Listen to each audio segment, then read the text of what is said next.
Good morning, good morning, good morning, good morning, good people. Yeah, you know what it is. Hard worker, scrappy, unfiltered, and sometimes unhinged football content. Hard to explain, but you know it when you see it. Doing it daily our way. I don't know what you're talking about right now. Redraft and Dynasty Fantasy Football, we got you covered. You know their defense is ranked like 31st in the NFL? NFL draft prospects and rookies? Now you know you in the right place for that. Absolutely. All right, then stop saying it. Then we're done. And prop bets with my man JRich. Count that money, man. Now wipe the crust out of your eyes. Get you a cup of coffee. It's time to wake your ass up with Ray G. You honestly are making absolutely no sense, and you sound silly as hell. Let's get it, GMGP. Happy Monday, February 26, 2024. Y'all decided to wake y'all asses up with Ray G. I appreciate y'all being in the building. Jay Peters, Cold World TDE, John in the damn building. Gretchen, my girl, what's going on? Scott Connor, happy Monday. Everybody, make sure you go out there, check out Destination Dynasty, Scott talking roster construction. That's what we do over here at DD. JRich, I'm not going to lie to you. I can't see much. I see Gump in the building. Okay. Tommy Sosa, Andrew Pierce. We got the crew in the building. JRich, how you doing this morning, big dog? I'm good, man. I'm good. I see you. You've never seen clearer than you do right now, I bet. Man, we're here. We're here, Jay. We're here. We're out here. Yeah, the we're future in the is here. Mm-hmm. There's no better way to evaluate tape. No better way. I got stuff all. I can't see the screen. All right, turn the music off. I got to take this shit off before I get sick. It is welcome everybody. Happy Monday. It is February 26, 2024. Y'all decided to wake up. Jay told me I needed to wear the Apple Vision Pros on the stream. We ain't gonna do that the whole time because we got the talk combine popping off this week. Man, it's crazy. It's already here, Jay. It's crazy. It's already here. I love the people in the chat, man. Love y'all. Appreciate y'all tapping in everything. Jay, how was your weekend, big dog? It was good. Went away, saw some friends. Just chilled for a little bit. So it's good to be back, but excited for the combine this week, honestly. We talk about these players. We talk about how fast they are. We talk about how strong they are, how great their routes are. And this is truly the best opportunity to compare prospects on the same playing field. And it's one of the best, I wouldn't say evaluation points, but when you're comparing prospects, it's one of the best ways to actually compare prospects, especially when you're looking at the way they handle their routes, the way they catch the ball, all on the same field, most of them at least. And we'll get into that in a little bit, but I am excited for the combine. As, unexciting as it can be for some people, it is truly the best place to evaluate all the prospects on one playing field, which is a great opportunity anytime you can get it. Yeah, Jay, people talking about those goggles, the old Apple Visions. I'm just going to be honest. It's pretty cool. It's a cool piece of technology. I'll say that, man. They are cool. Am I going to keep them? I don't know, Jay. I don't know. I gotta figure out best use case for it. The battery is heavy. The damn things are heavy. Do I want to spend $4K just for something that's kind of cool? I don't know. Maybe. I don't know. But if you have them, let me know how you like them. If you got them, let me know how you like them. It was cool you saw the tape, watching film. You could have like 10 different things open and watching tape here and doing something else there. Notes over there, yeah. It's a really cool piece of technology that Apple put out, but hell, they don't pay me, so we're not going to keep talking about it too much, Jay. I do want to talk about some money flowing around the NFL, though, Jay. Did you see what happened over this past weekend, or I believe it was on Friday? It was announced that the NFL salary cap, man, a record $255.4 million per team, a 13.6 increase over last year's cap, and a sign that the league is now entering a phase of exploding revenue. This year's cap will be $30.6 million more per team than last year's $224.8 million. By far, the biggest jump it has taken from one year to the next since salary cap was introduced in 1994. Jordan, you weren't even born the last time this happened, man. See, I was a wee lad. I was like 4 months old. You were a wee lad. I just want to ask, Taylor Swift effect, what's this mean for teams, man, having this increased bump in money? People are about to get the bag. People are about to get the damn bag, Jay. Well, I actually look at it from the inverse perspective, right? If you signed a Justin Herbert, if you signed a Joe Burrow, if you signed a Josh Allen, those deals are starting to become a little bit more affordable, especially for these teams. And when you make those signings, you kind of do expect this to some degree. Even the Eagles having Jalen Hurts, like, it's expensive, but it may not be so expensive in a few years with the league continuing to grow the way it has. So it's interesting because in the case of quarterbacks, they tend to restructure, re-up, get new deals, make sure they're always, in the top 5, in the top 10 of earnings. So we'll see how this plays out over the next few years. But with the league exploding, I think the Bengals can probably afford to keep a T. Higgins for a $25 to $30 million a year and then sign Jamar Chase the following year. So it's interesting because he was also franchise tagged, right? That was the other big piece of news that we got was he was franchise tagged, expected to be franchise tagged, whether officially came down or not. I just heard he was going to get franchise tagged, which was a bit of a surprise. I think it's but also they do want to keep him. I think it's official today, Jay. I think it's official announced today. over the weekend and officially going to happen today. So Christopher Spellman in the like chat. that, right? Good morning to you. Says Tua is about to get paid. I mean, Dak what do you think is about due that? for what do I think about it? Yeah, he should be paid. Yeah. How much would you pay him? I mean, he's getting at least what Kyler got at minimum. At minimum. Okay, so you're what? 250, 240? No. He was, I think, 215 or so. Because remember, Watson was 230. Watson was 230. And Kyler came in under him. I believe Kyler was like $180 million guaranteed, but that's a 3 to 4 year commitment to a Tua Tagovailoa, which I don't know, man.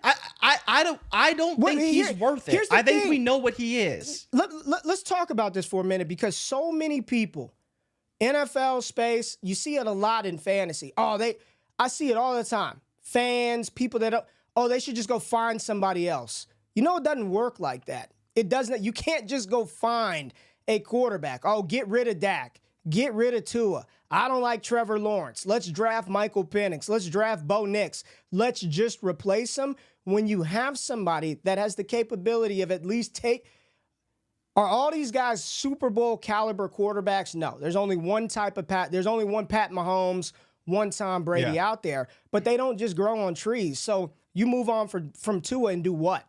Do what? That's a fair question, but in the landscape of the AFC, if you do not have a quarterback, you have no shot, right? At least for the Cowboys and Dak, I think Dak is better than Tua. I think he can see a higher high than Tua at times, potentially. But in the AFC, not to say that you have to have a Herbert who hasn't shown it, a Josh Allen who has come pretty damn close, a Burrow, a Lamar, and obviously you have Mahomes. To even contend, you have to have a guy who is either cheap and you can build a team around or is one of those dudes. And I don't know if Tua fits into either category. So if you pay him, then you're stuck with him in limbo where he's the fifth best quarterback in the AFC. What do you mean in limbo? What do you mean stuck with him? Do you because know who the Dolphins... Is he going to when the Dolphins had any of those Lemon? guys? When they were trying to figure things out with Cleo Lemon and all these random-ass quarterbacks, man. And they finally have somebody is competent enough. Did Tua not, what was he, top 5 in passing yards, top touchdowns? He led the league in passing yards. He led the league in passing yards. We're actually having a conversation about Miami. Should they pay him? They lost both of their edge rushers in Jalen Phillips and Bradley Chubb. They didn't have Jalen Ramsey for half of the damn season. The offensive line needs some work. Like the team, Xavier Howard was in and out. We're actually sitting here talking about should they pay the man who led the NFL in passing yards, yet you want to turn the keys of the NFL, the new face of the NFC, over to Jordan Love after one season? What are we talking about? Absolutely, the Miami Dolphins should pay Tua Tagovailoa. They're not stuck with him. If you move, there is no moving on to. There's nothing better outside of Mahomes or Allen or those guys. Yes, but it's not about better. It's about constructing a team a different way. Because if you're paying him $50 million, like you're saying, because you're saying he deserves right around $200 million guaranteed or so, something like that, especially with the cap increase.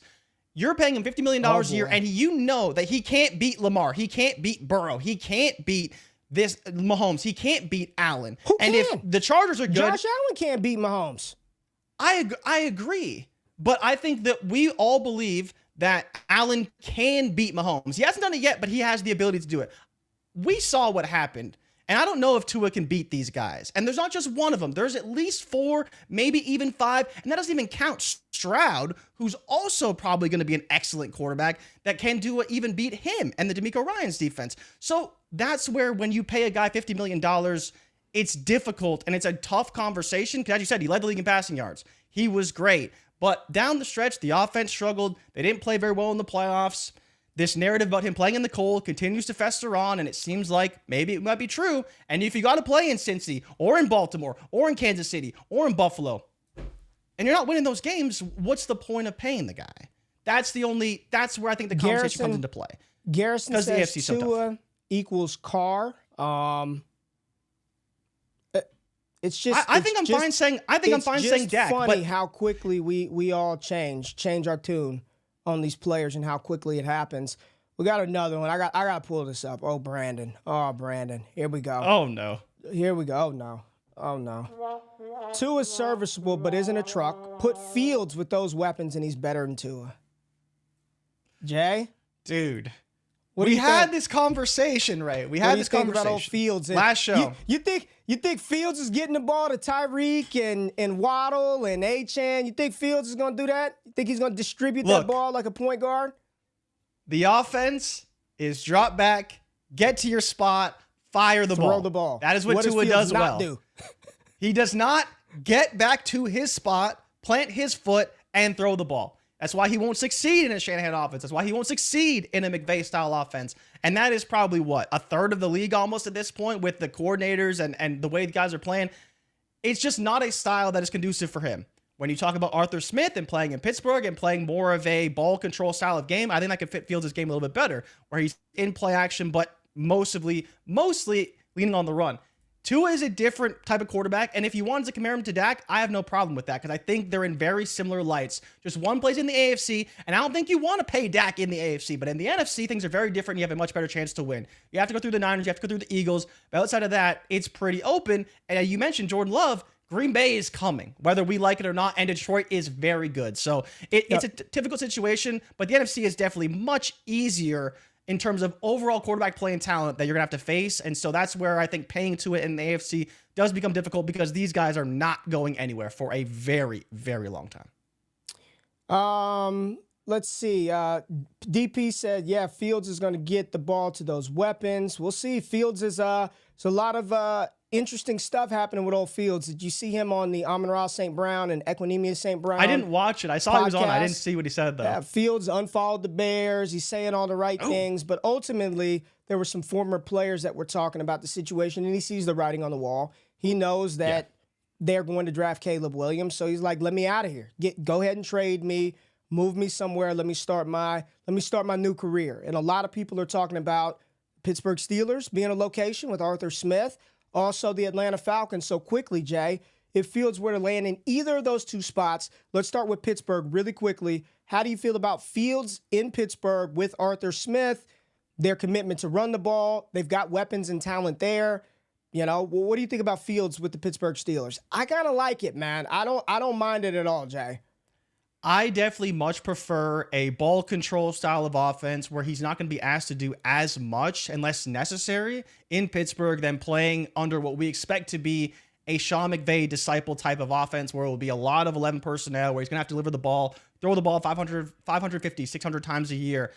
That's difficult. Now, again, they do have a running game there and they probably will lean on it heavily, but it would be interesting to see what that split looks like. And if they still run a lot of 11, is Bijan going to be effective? I'm sure he would be, but then when he has to drop back and pass, it's timing, it's spacing, it's tight windows, and you're asking him to potentially do a lot that he hasn't showed quite yet in the NFL, but it could work.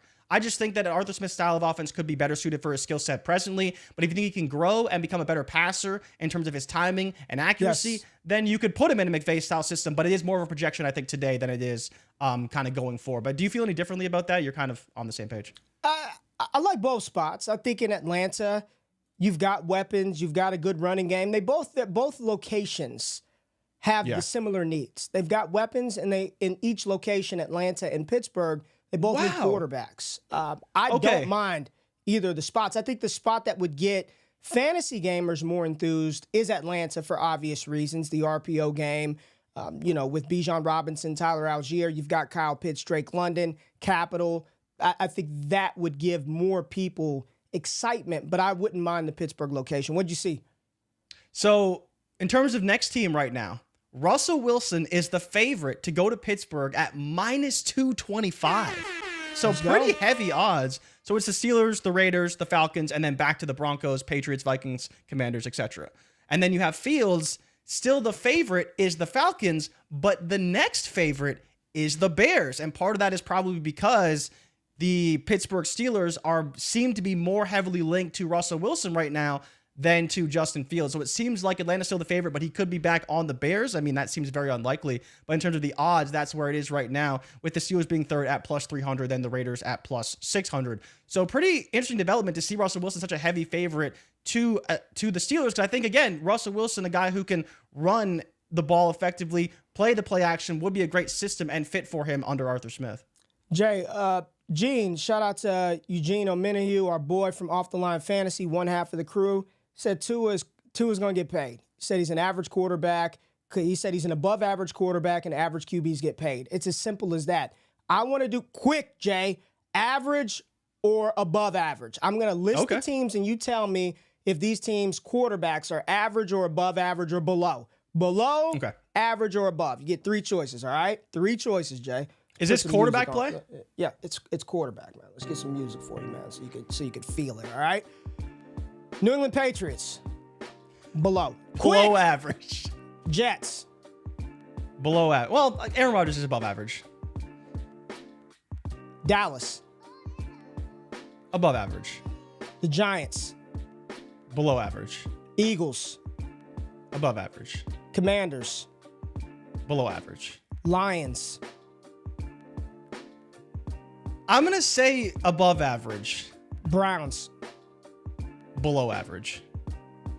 Bengals above, Ravens above, Pittsburgh below, Houston above, Jacksonville. I'm going to say below average. Tennessee. Below average. Carolina. Below average. Saints. Below average. Bucks. Below average. Seahawks. Below average. Broncos, nobody, below average. Below average, yeah. So we went through over half of the league. What? Yeah. Stop with the yes, Tua's going to get paid, and he should get paid, because what would you rate him, average or above average? Yeah. The hardest one for me probably was Goff and Baker. That's why people talking, it doesn't, look at half of the league is average or below. Legitimately, half of them are average or below average. So when you find one that can at least run your damn offense, you rock with it, man. Like he is not a below average quarterback, and I'm not even the biggest Tua lover. Like, I've got concerns about him. I still do. But what else do you do? You want Derek Carr, Baker Mayfield? You want one of them guys? Go see how Daniel Jones works out for you. Winning, like, you pumping Daniel Jones up to the right? fantasy community all offseason. Look how that worked out. All right, Jay, we got to talk some combine. Bruce Feldman dropped the freaks list pre-college football season, and then he went back and revisited this freak. Oh, let's turn the music off. Let's get the music off. He revisited the freaks list, okay? So we're going to talk about it because the combine is popping off this weekend. We've got some very exciting news, so stay tuned to the Twitter feeds and the airways. We're going to announce some stuff later this week. Jay, but let's take a look at his freaks list and talk about some players that we think might be rising or falling coming out of this week in Indianapolis. And shout out to all my friends who are going to be down there. I wish I could make it, but GQ can't take vacation. We're going to skip through the defensive players. We'll read them off, but check out the article. It's on The Athletic. But we're going to focus on the offensive guys for fantasy purposes, of course, because that's what we do on this damn show. So you got Chop Robinson, edge out of Penn State. Quinyon Mitchell, we got to see him at the Senior Bowl. Byron Murphy, D-tackle out of Texas. I hope the Cowboys draft him, and Peyton Wilson, the linebacker out of North Carolina State. But we get our first offensive skill position player, Jay, Marvin Harrison Jr. And a little write-up here. He's near a 400-pound bench presser, 20 reps of 225, almost an 11-foot broad jump, a sub-4-second short shuttle, and he's 6'4", 210 pounds. They did have him clocked at over 23.5 miles per hour. However, Jay, some breaking news before we did the show. Marv ain't doing nothing. Marv ain't doing nothing at the combine. And then he's not doing anything at his pro day. And I said this 2 years ago, Jay. Devontae Smith, Najee Harris. I said when Smitty did nothing and still went top 10, I was like, oh, he set the new precedent. When you are as accomplished and as revered as Marvin Harrison Jr. is, there's nothing he can do to raise his draft stock. Not a thing. Confirmed priors. It would be fun to see it. Does he even need the test? Does he need the test? No. He really doesn't. There are rumors that Malik Neighbors is not also going to test at the combine either. He didn't make the list because Feldman put that he doesn't think he's going to test. Doesn't think he's going to do anything. But what are your thoughts about Marv not doing anything? Does it matter? Do you care at all? I don't care personally. I think it makes a lot of sense, right? You look at probably the highest profile receivers and they just don't test because they don't really need to. You've seen what they can do. You know what they can do. And even Feldman in his write-up says that Harrison told The Athletic that he runs in the high 4.3s. I'll take his word for it, right? Ohio State's been cranking out fast receivers. Chris Olave ran 4.3. Garrett Wilson ran, I think it was either 4.3, high 4.3 or low 4.4. So I expect Marv to fall right within that range. And at 6'4", I mean, the dude is just an absolute unit. Like it's crazy to think what he would look like next to these guys, and I really want to see it. Unfortunately, we won't, but I can totally respect it, man. He's the number one receiver in the class. People say he's the number one player in the class. Yes. There's no reason for the guy to test, and if Cooper DeJean doesn't test, I think that Marv is pretty safe not to test as well. Well, I think Cooper's got an injury, hurt, man. yeah. I think Cooper's got an injury. Let me just ask you, and DP, Damian Parsons, shout out to DP, my dog, Draft Network. He's in the chat right now. DBs I've talked to said Marvin Harrison Jr., strong as you know what. I'm just going to ask the question, Jay. Is there any concern that he's not as fast, not as agile as things are reported? Are there any concerns at all? Or you've seen enough, you don't give a damn? Yeah, for me, it's none, right? I think the biggest indicator that I ever heard was actually from our buddy Jordan Vanek when he's at the 33rd team. Talking to Brian Hartline, his receiver coach, right? I think he was like the OC or something like that. He got, he got promoted. But the thing about him, and if you compare him to Ibuka, and there's this picture on the internet, I wish we had it, because he sent it to me and I was like, oh my God. So Ibuka's 6'1" and Marvin Harrison is 6'4". You look at their waistline, right? It's at the same spot. The exact same spot. So their waist at the same spot, but he's much taller, much longer arms. So imagine a player who is 6'4", but has the legs and the shorter ability to get in and out of breaks of someone who is only 6'1", or 5 or 6 foot, or 5'11". So that's what makes Marv so interesting, is that his upper body is so long that it makes him taller and increases his catch radius, but he has the ability to run routes and has the quickness of a player who is much shorter than him. So you just think about that combination of height and ability that you want, but don't necessarily need, but more importantly, you have the quickness of a shorter player. So definitely no concerns about Marv. He is going to be an absolute monster. I just wish we could see it at the combine. That's it. But other than that, I have zero concerns about Marv. He's my number one receiver. I think he's going to be phenomenal. But I understand if you like Neighbors just as much, because he's equally as talented.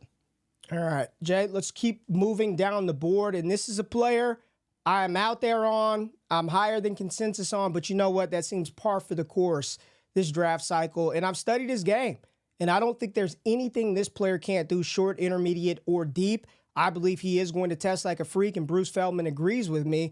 Let's go to the national champion Michigan Wolverines, Jay. My wide receiver 5 currently in this class pre-combine, Roman Wilson from Michigan, Jay. There's a lot of buzz about this young man, Roman Wilson, and let me pull up the thing real quick. But about how fast he is, short shuttle and 40-yard dash time. So here it is, right here. There's old Roman Wilson apparently running a 3.77 shuttle, which is ridiculous. If his short area quickness is that fast, and he drops a sub 4.4, he's probably locked in a top 40 pick. I'll just be conservative and say top 40. Yeah. But I think there's a shot that he can go in the first round. 6.23 cone drill. Yep. And then Wilson also flew up the Wolverines' reactive plyo stairs in 2.2 seconds tops in the program. When you watch him, he is quick. He's sudden. He's smooth. Eugene, Off the Line Fantasy, shout out to my dog Gene. He put up one of those web graphs that we have, those radar charts that JB and Destination Debbie produces, and his numbers overlaid on Amon-Ra St. Brown's, advanced numbers. And it was, when you watch him play, they both play inside at the slot. He moves like Amon-Ra St. Brown. Most people, Jim Nagy and others, have comped him to Tyler Lockett. But if I told you right now, you can get Tyler Lockett in your rookie, that's what you're getting. Highest range of outcome is Tyler Lockett. I'm sure most people would sign up for that. I'm excited as hell for Roman Wilson. I think he's an incredible player, and he is going to be a massive riser after the combine, as will Tennessee running back Jalen Wright, Jay. This is a player who's getting a lot of buzz right now. I'm a sucker for SEC running backs, and I'm a sucker for 5'10", 5'11", 210-plus pound SEC running backs that can fly. What Feldman said, he heard these things, 23.6 miles per hour in practice, 44-inch vertical jump, 10.8 in the broad jump. High school, insane. Apparently he ran a hand time 4.28. I also ran a 4.49 in high school, and then I got to college, and it was a damn 4.59. So take that with a grain of salt. But over 1,000 yards, he's got the size. SEC producer. We got a lot to get through, Jay. But talk to me really quickly about Roman Wilson and Jalen Wright. Yeah, Roman Wilson was really interesting, right? Because when we talked to him, a lot of people said the Lockett comp, right? And he actually said Mecole Hardman, which I thought was interesting only because that's more the explosiveness. Please don't be Mecole Hardman. My God, keep going. It's funny because we talked to him, right? Obviously pre-Super Bowl. And he said, hey, man, he's a Super Bowl champion. Well, now he's a 2-time Super Bowl champion, but I get it from the explosiveness aspect. If he's running, high 4.3s or even mid 4.3s, that's where you get the explosion that you get out of Mecole. Now, the production could definitely be higher than Mecole. We're not talking about Mecole Hardman. I don't want to I'm just saying the comparison and the explosion. What do you think about Roman Wilson quickly? He's a great receiver. He's a great receiver who can explode. And I think when you talk about Michigan, it's always the lack of production from the receivers. And we've seen them produce in the league. Nico Collins, DPJ, right? Roman Wilson's going to be the next guy who really shows out. And they talk about Jalen Wright, it's the home run speed. And he has the ideal size with the home run speed. And it's something very rare for a draft class like this. We don't have this speed with this size outside of Jalen Wright, in my opinion. It's why he deserves to be on the list and probably will be one of the biggest risers. We like Marshawn Lloyd. We like Trey Benson. We like Braylon Allen. We like some of these other guys, but he is the perfect combination of size and speed in this class, in my opinion. That's why he's going to be a massive riser. If he jumps 44 and runs 4.4, even 4.3, he is going to rise probably to RB1 for a lot of people after the combine. RB1? You think people are itching to do that? If he's 5'11", 210, runs 4.4, even 4.4, he'd be RB1 because his speed score would be off the charts at that point. I don't know about that. I'm not going to go that far, but I think people are excited about him. I like Jalen Wright. Let's keep it moving. Got a couple of more players to talk about. Brian Thomas Jr., 11th on the Freaks list. If DP's still in the chat, he and I have gone back and forth. He is not the biggest Brian Thomas Jr. fan. I am. I think he's incredible. Damn. He's my wide receiver 4 in this class, 6'4", 205, 1,177 yards, 17 touchdowns this season, Jay. They're saying potentially running in the 4.3s. I'm just going to say 4.4 range for somebody that size is fine for me. But what are your thoughts on Brian Thomas Jr.? And let's just talk about it right here. We got Troy Franklin as well, who is 1,000% going to run fast. And one of the things that I encourage you all to keep in mind as we watch this, Troy's going to run. It. Yes. I don't know what Brian Thomas Jr. is going to run. He says 4.3. It could very well be 4.52. Won't make a difference for me either way. I know Franklin's 4.4 floor, right? He is a 4.45 baseline floor. I think that's too high. I think he's a low 4.4 at bare minimum. He's going to fly. So don't double count. When he goes out there and he runs a 4.3, there it is. Now you got to raise him up. Now you knew he was going to run fast. I know you're a big Troy Franklin fan, but you also like Brian Thomas Jr. What do you think about these two right here this weekend and how the community will perceive them moving forward? Because I think for the most part, Thomas and Franklin are kind of solidified in that 4 through 7 range, wide receiver, 4 through 7. I don't think anybody, for the most part, I don't have Franklin that high, but most people, I'm seeing Troy as the wide receiver 5 or 6 at worst, same with Brian Thomas. Is there anything that these players can do to crack that top 3 of Odunze, I'm just going to say Odunze because it's not going to be Marvin Malik, but to crack that third spot over Rome. I think there's a world where Thomas could, right? You mentioned 6'4", 205.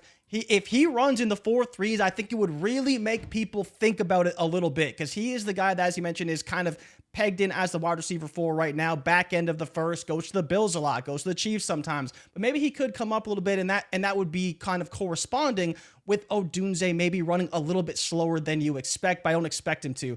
Franklin, in my opinion, is a guy who has to run fast because he's only 190 pounds. And so if he weighs in at 185 and he's not really fast, it's much different than Thomas weighing in at 205, 200 pounds and maybe only being low 4.4s, which is more than fine for a player of his size. And clearly he has the explosiveness, whether you are watching or listening. He can explode very quickly. His suddenness is great, and it's why he was so great in college. Right there, the catch radius, Jay. It's just crazy. So when you're 6'4". his size and the explosiveness that he possesses, both off the jump, going through the route, and his stop and start, if he runs fast, I think it would make people consider him. I don't think Franklin's quite there because he's a little bit smaller. He doesn't handle press very well, and he potentially has a limited route tree. I think he's really smooth when he's running with the ball, has great yak ability, but Thomas is great at that as well. So I think that Thomas has more to gain, and that's why for me he has a chance to be a bigger riser. But if Franklin runs like in the 4.2s, then maybe he could be a guy who goes in like the 20s in the NFL draft. Jay, I don't know what it is, man, but I just love Brian Thomas Jr. I think he's very good. He's very good. You know, he kind of gives me those Michael Pittman coming out of USC vibes, but with capital. You know, both of those guys were just good, quality players. And I am USC Homer Truther 101. I didn't think Pittman would be a star in the NFL, but I thought he'd be a really good player. And I think for the most part, we can agree. Pittman he's not a superstar. I think is he a star? Is Michael Pittman a star? You know who he kind of reminds me of without the touchdowns is a bit of Mike Evans, a little bit. Mike Evans is really good at getting deep, but like Mike Evans over the middle is a big problem. And I think that's one of the ways that Pittman really wins. Pittman's good over the middle now. Yeah, he doesn't get deep as well as Evans does, but over the middle, making the tough catches, being available for the quarterback. Everything else, though, like within those 20s, I think he does a lot of things very similarly. And it's one of the reasons why Mike Evans is so good is that he kind of came in as a bit of a deep threat, but really developed his route tree and became so much better in the NFL to where over the middle, he's an absolute problem. And I think that that's where you look at London, you know that he can be that. You look at Pittman, you say, you know he can be that because he doesn't have the speed, but he's great through the route and getting open and using his IQ to be available in zones for his quarterback. All right, let's keep the train moving. We talked a little about Troy Franklin, Jay, and then let's get to that wide receiver 3 right now because we got to talk about him. Got to talk about Rome Odunze, 15th on the freaks list, Jay, 15th. This was surprising. Wow. Okay. Well, not wow. If you look at the high school numbers and you believe the information that's been reported, right? I think he is the wide receiver 3, and for some, they have him as wide receiver 2. But 6'2", 215 pounds, 4.33, 40-yard dash coming out of high school. He was on the 4x1 relay at Bishop Gorman High School. That's my rival high school in Las Vegas, Nevada. 21.25 in the 200. I mean, I don't know how much you know about track, but I mean it's a good time. But I mean, it doesn't make me fall off of my chair. It's a really good time. You look at the vertical jump, 37.1, 10.1 in the broad. So let's just off a broad jump. Marv was a 10.8, Rome 10.1. They say the broad jump is a good indicator of explosiveness. Explosion. So you should be able to get off fast start, vertical jump, broad jump. That works sometimes, and sometimes I've seen people jump high and have explosive broad jumps that don't run fast 40s. It's technique, it's get off, it's explosiveness. But when I watch Rome, he doesn't remind me of a freak athlete. I think he's a damn good wide receiver. My wide receiver 1C in this class. But when I look at him, I don't see freak level athletes. So this will be one where if he does hit some of these benchmarks and he hits some of these numbers, like he's not going to rise in terms of the rookie capital, but where I place him maybe amongst the rest of the NFL and the dynasty community, you know, in the dynasty ADP value range, it might adjust it. If he does show to be an extremely explosive playmaker that wasn't asked to do certain things at Washington because they didn't need to, That will check a box for me because I don't expect Odunze to run a 4.34, and it doesn't matter now, and he's still my wide receiver 1C. So if he goes out there and he does that, and he is explosive, and he is quick in the short shuttle, he will rise a little bit for me, amongst the dynasty ranks at wide receiver position.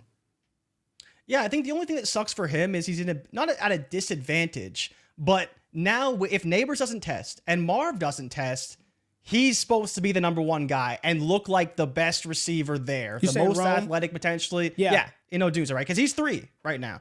And if he doesn't look like that, does that potentially hurt him a little bit? I don't know. But yeah, and the funny thing is right, you look at his short shuttle, 4.19, right? Or there's a 3-cone, sorry, I think. Or no, it's a short shuttle. Yeah. The 4.19. Roman Wilson ran a 3.77. So think about that for a second. Half a second almost. Difference. That is huge. So again, he is a great athlete, but there is a difference between running a 4.19, which is still very good, and a 3.77. Sub 4 in the shuttle, or in the shuttle, sorry, is ridiculous. 40 would be good. I don't think he runs that fast. Anything over the 10 in broad jump is pretty solid. If you get to 10.5, 10.6, that's when you're getting into a very high end range. Anything over 10 is good though. I'd be fine with it. You just don't want him to be Calvin Ridley and jump 34 inches, jump 9.6 in the broad jump. That would be a little bit more concerning, but I think he'll be fine. It's just, does he look like the wide receiver 3 with the top 2 guys not testing? Maybe a bit of a problem for him a little bit. If Thomas is fast, Franklin's fast and jumping very well as well. Fun fact about Brian Thomas Jr. He was the higher rated recruit between Malik Neighbors. He was rated higher. I think he was the number 1 wide receiver in their class. He and Deion Smith and Malik Neighbors, I know, was the 3rd ranked wide receiver coming out of high school. So just interesting little fact and tidbit nugget there about Brian Thomas Jr. Let's continue down the freaks list. Bub Means, wide receiver from Pitt. Nobody talking about him, but I did see somebody. I want to say it was Jeff Bell. I think his name was Jeff Bell. This was a month ago. I think I saw the tweet talking about Bub Means and his speed at Pitt. I don't know much about him, Jay, and I haven't seen many people, if anybody, talking about him, but 17th on the freaks list at 6'2", 215, 4.36, 39-inch vert. That's Rome Odunze's size and apparently Rome Odunze's speed. So maybe Bub Means is a player coming out of Indianapolis that starts to get on the radars a little bit more, and you see people taking him. You also have your boy, Jay, Malachi Corley from Western Kentucky, 5'11", 220. And Jay, we just got to tell the people, right? 23 miles an hour on the GPS. I don't know when he got a chance to hit that because all he catches is screens. So I don't know when he did that. But 4.43 with the 40, 4.08 short shuttle time, which I think he will hit. And a lot of people say this is the player that reminds them of Deebo Samuel. Jay, the dude is rocked up. Oh my goodness, is he ever? I was like, that's a receiver? Because he's my height, but he's like 2 of me. And I've got big calves. I've got big legs. His calf muscle was that big, Jay. Like that freaking big. Like he is put together, and I'm close to 200 pounds. He's 220, and I'm like, I would not, Jay. That's a receiver that if he were in the open field, I don't know how enthused I would be to hit him. So you see some clips right here of him performing at the Senior Bowl. What do you think about Malachi Corley, man? A lot of people like this player. Yeah, I'm excited for him. I think, the big thing for him will be... These are shot by you, too. These are JRich exclusives right here, right? Some of these aren't mine, but you'll see mine a little bit later when he runs the guy over. But the big thing with Corley, I think, will be the shuttle, because that is what's really going to separate him, is that quickness. Does he show the quickness, I think, in the numbers that you want to see? As long as he runs under 4.5, I think he's fine, because he's probably going to play in the slot anyways. But, I mean, this is the thing. He's so physical. He's so dominant. We know that he can catch the ball well. We know that he's great through the tackle. So there's a lot of things that there is to like about Corley. Whether he can be that Deebo, I don't know. But the good thing is that he doesn't shy away from the comps. He knows that's his play style. He knows that's how he wins. He's just doing it his way. We kind of skipped over Bub Means because I think neither of us know much about him, but he did show out pretty well at the East-West Shrine Bowl, right? He was there. I saw him running some routes and doing some things. He does look good, but again, he's a guy who could rise because no one really knows who he is. And if he comes out and he's 6'2", 215 and runs 4.4, 4.3, people are going to take a notice of that, right? Like, I mean, you look back to like Alec Pierce when he ran, I think he ran in the 4.3s too, didn't he? Like, those are the guys that surprise and can get drafted. And so I'm curious how he ultimately looks in the drills and stuff, because I will be looking for that. Because for me, that's what matters more about the guys I don't know as much, is how do they look next to the guys that I do know are good and are talented. And if he can look just as good, I'd be willing to take a shot if he gets drafted in a good spot. But yeah, I think Corley is a guy who probably stock isn't going to rise a ton, but I hope that he shows athleticism on the field as well. Because I think he's got it. He's a good dude. Anthony Gould, wide receiver, kick returner out of Oregon State. He has gotten some buzz over the past week and a half on X. I saw Damian Parson talking about him. 5'8", 165, smaller guy, right? Smaller guy, but 4'2", you know? High school sprint champ. Damn. You know what it feels like? And I don't. Feels like the Tyler Scott rise. Remember, people were pumping up that Tyler Scott out of Cincinnati. I don't know, but if he runs fast, his name will be on the radar. I don't think he's really drafted at all through ADP of 48 picks and a 4-round rookie mock, but somebody to keep an eye on, Anthony Gould from Oregon State. And then your boy, Jay, at 22, Ricky Pearsall, wide receiver out of Florida, Jay. This is a player, if you go back and you watch Anthony Richardson's college production, you watch his Florida tape, there was only one receiver that was catching the ball. It was number one. And he was making some ridiculous ass catches every time you turn on the Florida tape. You know, had almost 1,000 yards, 66 catches, 6'1", 193. Don't be shocked if he cracks to 4.4 in the 40-inch vertical jump. I think he can jump. I know there was a movie that was made a long time ago with Snipes and Woody. White men can jump, and Ricky Pearsall can jump. We saw him in person. He looked good. He's a double move specialist.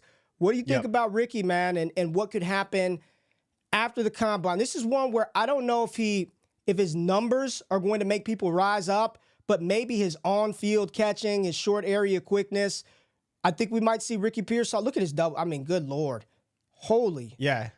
His double moves are very good. Very, very good. And he showed it, on the field in games. He showed it at the Senior Bowl. And he was one of the guys like Roman Wilson who didn't perform in the final day, right? And so you look at what he did, and whether it was a comeback route, a curl, a dig, an out route, you see him on a double move here that wasn't completed, but absolutely toasts the DB on the post corner, right? So I think he's going to show that a little bit, and we'll see kind of the nuances of the route compared to some of the other receivers. But I think it's just because he was at Florida, he kind of went a little under the radar, but he definitely has the talent and showed it at Mobile. So I'm excited to see how he can stack that at the combine, because if he continues to do that, he could be a guy who's kind of sneaky. I don't know where he'd be. Where do you think he is in drafts right now? Because I would say he could be a guy who's maybe back of the second or early third. I think his ADP is in the third round right now in rookie mocks. I think his ADP is in the third. I like him. I think he could be a guy who rises. He's very good, and his hands are good as well, right? I think he's a solid player. I think he's a solid player. Is he going to be an elite fantasy asset? I don't know, Jay. I'm not going to go that far, but could he be? I don't have a play style comp for him. That's the problem. I don't know who do you think he could play like in the NFL? Because that's where I struggle. I don't know who that player is. Tyler Boyd. Yeah. Yeah, you don't like that? No, I'm fine. I don't know how I'd compare him. Like he could be that kind of player for a team. What is that? How excited does that get you for fantasy? Is a whole nother conversation, right? That's a whole nother conversation. All right, let's keep the train moving, Jay. We've got, who do we have up next? We've got another big Colts kind of, you're either on one side of the fence or the other, with big Johnny Wilson out of Florida State. 6'7", 240, massive hands, 21 miles an hour, broad jump, vertical jump, all that stuff. Johnny Wilson, Florida State, Jay.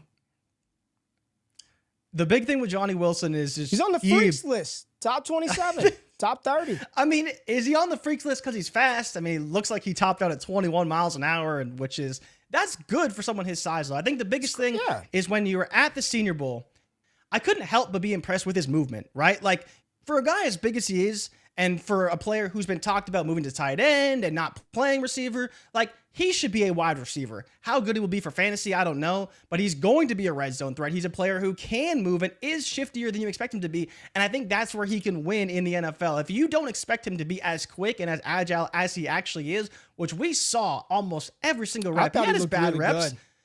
he looks very good and more fluid than you would expect. And that's why I think that he deserves a lot more credit and why I would consider drafting him, because he's a guy that can maybe just be a red zone threat, but that's fine in best ball leagues. That's fine in the, the third, fourth round of a rookie draft. Like, it just depends on where he gets drafted and which team he goes to and kind of see how he can be utilized. But I do think there is a lot of upside for a player that is much better than we give him credit for. He's big, yes, but he's more than just big, in my opinion, a wide receiver.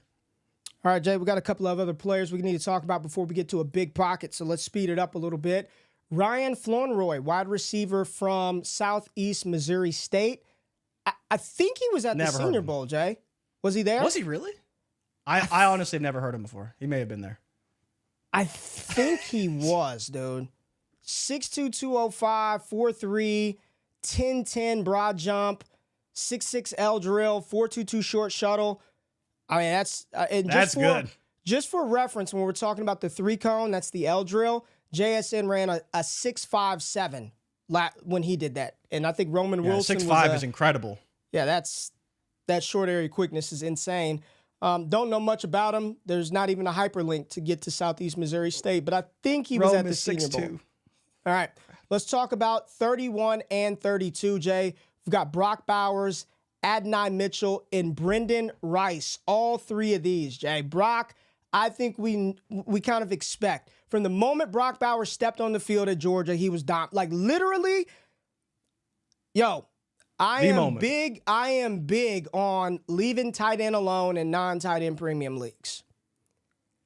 But the more that this goes on, and I think about Bowers, and you're talking about, I don't want to use the word generational, but true difference-making tight end, from the moment he stepped foot on the field as a true freshman at Georgia, the offense has revolved around him for 3 straight years. It doesn't happen in college, and it damn sure doesn't happen in the SEC. And for him to be as good as he was in every facet of catching the football, 6'2", 240, I'm very much in on Brock Bowers. Adonai Mitchell, I think this is one where a lot of people do want to see him test because he plays smooth. You get a lot of people saying he's good at just about everything, maybe not a jack of all trades, master of none. For Adonai Mitchell, 6'4", this is a huge wide receiver class if you haven't already picked up on it. But Jay, do you think this is a big moment for him to kind of move himself up the ranks? Because the wide receiver cluster after the big 3 is a cluster. Nothing is figured out. What do you think about Adonai Mitchell and his performance that he needs to put up at the combine? Yeah, I think, like Brian Thomas, right? He can show that he is more than just a deep threat and he can do everything through the route. And I think that's very important for a player like him. And same thing for his teammate, Worthy, right? Both those guys need to show that they are more than just fast and kind of how they get through the route, because we've seen a lot of highs and we've seen some lows. I think the problem for Texas State was a little bit inconsistent through the past 2 seasons, but both those players are talented and definitely could rise through the combine. And so I'm excited to see them play. But I think, to your point, Mitchell probably has a bit more to gain because of the size and stature that he is compared to Worthy. Yeah, I see people talking about Jamari Thrash. Very good. I love Jamari Thrash, man. Plays just like Jacoby Myers to me. Plays just like Jacoby Myers. He was good at the Senior Bowl. He's got good size. I like him a lot, too. Thrash is a nice player. I think he'll be a nice compliment, man. He's a nice... Scott said JRich loves Jamari Thrash. I think he's a Jacoby Myers-type player. He's very slippery through the route. Very. The real surprising one on the freaks list, Jay, was Brendan Rice from USC, son of Jerry Rice, 17 reps at 225, 23 miles an hour on the GPS, 38-inch vertical jump, 1.43 10-yard split. Jay, I know you're a big fan of Brendan Rice, as am I, but talk about him being on this list. This was something that I did not have on the bingo card when I woke up this morning. Yeah, the Isaiah Pacheco of wide receivers, the way he runs, baby. Yeah, but I mean, you see it right here in this clip that I got. He's very good through the catch, and that's where I love Brendan Rice. Like, it doesn't matter what's happening around him; he is not phased, and he has the ability to run the routes. Look at that whip route. Yeah, the whip route was phenomenal, but can he actually show it via the speed testing and the 10-yard split they mentioned, 1.43, which I don't know how good of a 10-yard split that is. I imagine it's pretty good. 38 in the vertical, pretty solid. You kind of hope it's 40 for a player like 6'3", 215, but 38, of course, we're splitting hairs here. It's just, can he raise his stock to where he is a second round pick? It's a round number, right? 38, 40 matters some 2 people. inches makes a difference. Dude, come on, dude. But Brendan Rice could definitely raise his stock. I want to see what he runs because there's no mention of a 4.5. Is he a long speed guy? Because I didn't really see that, right? He can sack a receiver because he's hella physical, but is he going to run faster than 4.5? And what's he do in a 3-cone? What does he do in a shuttle? Because that's what could really raise his stock is if he can run a quick shuttle, run a good 3-cone. But we got to see it. So somebody it's said interesting he was to be on this list because he's bricks, big. literally with JRich, like real bricks.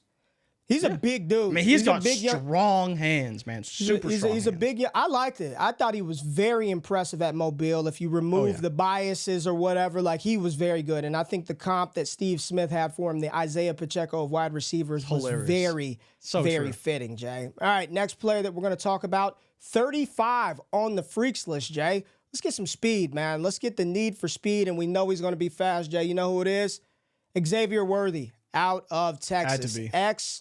Worthy from California, was committed to Michigan, late swap to Texas, 22.7 miles per hour last season on a punt return versus Iowa State. People want to know, can he crack the 4.2s? A lot of people talking about his size at 6'1", 175. I think Xavier Worthy is one of the more talented wide receivers in this class, Jay. I've got him at wide receiver 6. I criticize X Worthy because I keep it real, right? You watch the damn games, and there are going to be 2 to 3 drops. He's dropping the ball every time. Every game he's going to drop a pass. And I'm not taught people right in his hands, it's going to hit the ground. But you see the game-changing speed, his ability to run double moves, his ability to affect defenses short, intermediate, and on those 9 routes, those deep passes. He gives you some punt return ability as well. Big fan of Xavier Worthy. So with Marv and Malik potentially not doing anything, very big opportunity for Xavier Worthy to increase his draft stock as well because he's the one player, Jay, that I've seen mocked anywhere from the late first to the middle of the second round. There's a wide range with Xavier Worthy. You see some people who say he's locked in, and then some others that are like, I don't know. What are your thoughts on X?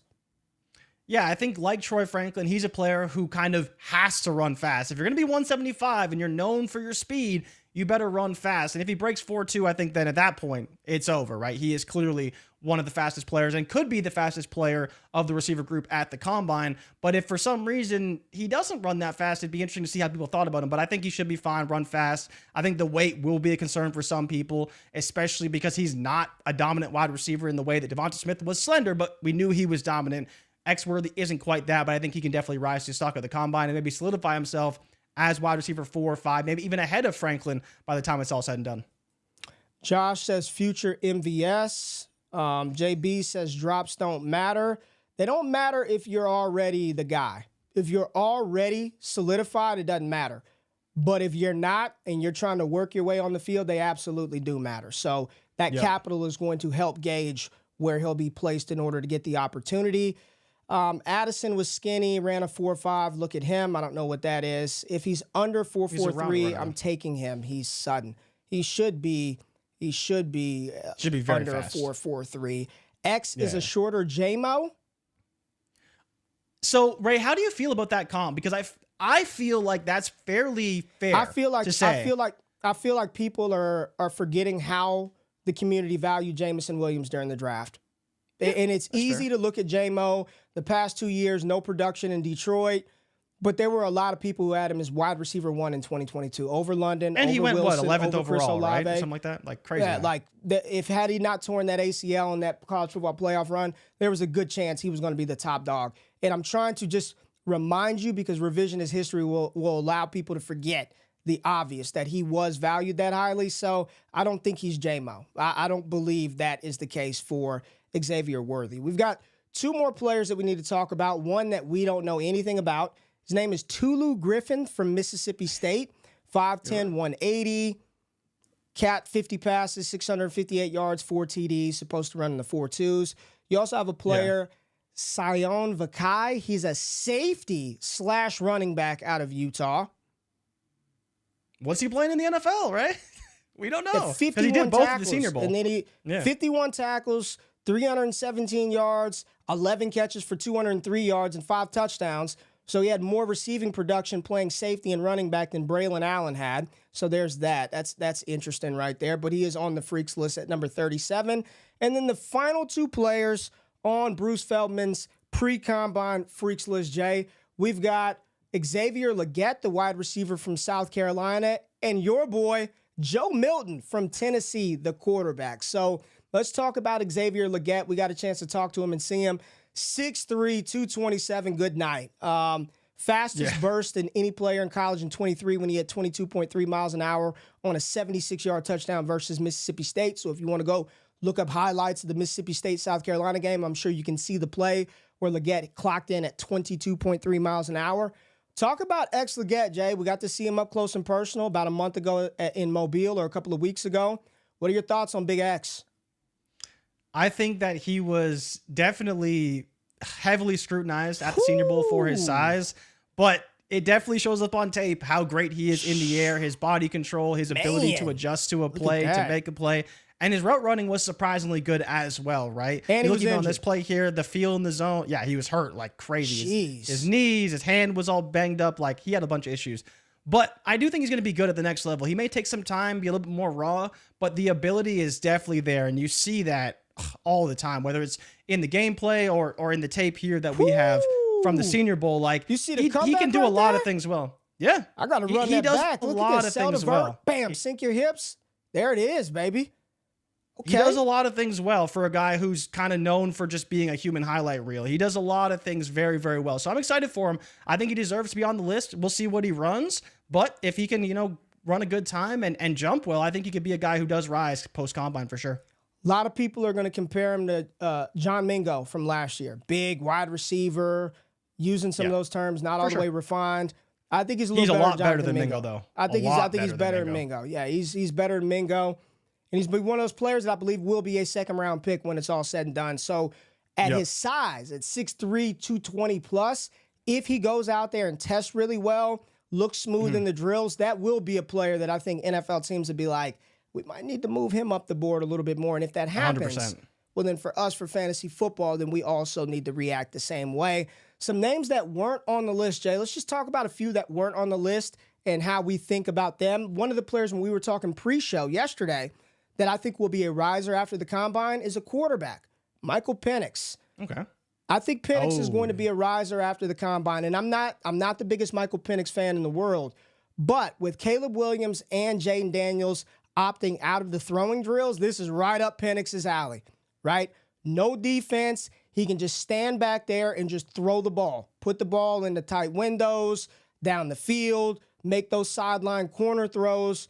I think this is going to be a big opportunity for him because the steam is really tailed off after that national championship game. Didn't get a ton of praise and buzz leaving Mobile. This is a big opportunity for him to put to spin the ball at the combine in front of everybody without Caleb Williams or Jaden Daniels. No Ladd McConkey in the freaks list. We kind of talked about Ladd. I think his short area quickness is going to be tremendous, so I'm excited to see him. Who are some players, offensive skill position players, that you did not see that you think could make a big impression and be a big riser after the combine? I mean, I think we kind of already talked about it. I think that Thrash is the guy that I would say could be a big riser, right? We expect him to be fast, but if he runs good shuttle times and good drills, at that point, all the pieces are there. He's a little bit more slender, but if, he's a third-round pick and he's going to a good team, he could be a guy who makes a difference for a franchise. And for me, it's just the way he runs routes. I would encourage anybody to go look to see the way he runs his routes. And if he does show out at the combine, I think it will be more in the routes. And the catch may be a little bit inconsistent at times, but the way that he moves and the fluidity through the route is one of the reasons why I just really, really like him. I'm curious about McConkey, though, because I feel like cleaners are here. Sorry. Keep going. I feel like we would have heard about McConkey's short area quickness in the drills, but maybe he's just a guy where it really only shows up on tape, because we definitely saw it, but maybe through the drills it won't show up as much. And I'm curious how he runs and how fast he runs, because we thought he was pretty fast. He seemed pretty fast, but maybe he's not as fast in terms of the actual testing numbers, but when you watch him play, I think he will show up. Do you think there's a chance that maybe he doesn't run at the combine because of that and just does the actual drills themselves? Because maybe we could see that. I don't know. I know Robert. But for me, it is Thrash. Thrash is a guy I like a lot. Hey, Robert, come holler at me, man. GQ, Ray GQ, Xbox, you calling me out, Madden, NCAA. Let's get it, baby. We're going to put money on it. I don't play for free. I don't play for free either, so we can get it, Robert, as soon as it drops. Jay, let me ask you a couple of names before we get out of here that you think could be some risers. Keon Coleman is one for me. He was not on the freaks list. Keon should test very well, and he's 6'4", 210-plus pounds as well. Keon Coleman, I'm going to throw that name out there for you, Jay. What do you think? I don't know. He concerns me because he does seem like a guy who's freaky athletic. But then why is he on the list, Ray? Why is Xavier Legette on the list, but Keon Coleman isn't? And their games, the way they play, are very similar. And when you watch them play, I think in some ways Keon Coleman is more athletic than Legette is. And maybe we're splitting hairs here. Maybe he would have been like 41 or 42. But I don't know, man. Like, it's just, we'll see what happens. But he's definitely a guy that I could see being on the list in the 30s or in even the late 20s. So I was a little bit surprised to not see him here, and I think he could definitely be a little bit higher. But we'll have to see when it comes down to it. These guys are very tapped in. They know their stuff. And so we'll see if Coleman ends up being a freak or he's just kind of an okay wide receiver. All right. There it is. Bruce Feldman's freak lick. Freak lick. I think that freak a league. It's too early for the freak league. It's too early for the freak league on a Monday. Got to be focused for the week, Jay. Appreciate everybody being in the building. We got a couple of super chats we want to get to. Really enjoyed engaging with the comments. If you're still around and you have not done so, hit that thumbs up button, like, comment, and subscribe. My man Stanley in the building. Stanley says, hands down, doing a fist bump. I think he had two. Let me pull the other one up. I don't know what the hell Stanley's talking about. What is he? Here it is right here. Anaya Smith. Here it is. Anaya Smith is my sleeper in this rookie class. What? We love Stanley. I don't know, man. I don't know, Stanley. I don't know. He was the most forgettable wide receiver in Mobile. Like the most, you almost forget he was there. And I'm not saying that's the end all be all. I wanted to be in love with. It was rough. It was you rough. and Cody Carpentier wanted to be in love with Anaya Smith, my dog Cody, and he was very, very forgettable. So I'm not sure about Anaya, Jay. Not sure about that one. But much love, much love. Appreciate you, Stanley. Tommy Sosa, right here. Nice to get my first shout out on my birthday. Hey, hit the music for Tommy, man. Let's go ahead and roll out. That's how we're gonna roll out on Tommy Sosa's birthday. Appreciate the super chat. I saw my girl Joe in the building. I ain't seen her in a while. Cold World TDE, the Wake Up family, Jeff, Robert, Garrison, Tater, Wolf, Chris in the building, Gretchen. I appreciate you. Yes, that's right, Gretchen. Hit that like button. We got a lot of content coming if you're here. The Saturday NFL Combine stuff is quarterbacks, wide receivers, running backs. We may have something planned. Just stick around. Just stick around. We may have something planned for Saturday to have some fun, talk through some fantasy stuff, do some giveaways. DD merch is going on sale. I know a lot of people wanted to know, Jay, the all gas hats. Show them the merch. The merch is getting up. I had to get the boxes. You know, I got packaging, right? DD tissue paper, other little trinkets to throw in the box. It's official. It's going to be official when it comes from JRich. Just know it's probably going to be big baller brand timelines for the shipping, but I got you covered, baby. I got you covered. Make sure y'all hit that thumbs up button. Subscribe to the channel. Stay tapped in. Mock Draft Mondays. I will be dropping a 2024 rookie mock today before the Combine, so make sure you check out that. All of our dope content creators, and of course the website. We love y'all. Have a blessed Monday. Go be great today, people, and wake y'all ass up next Monday with me and JRich. We out. Peace.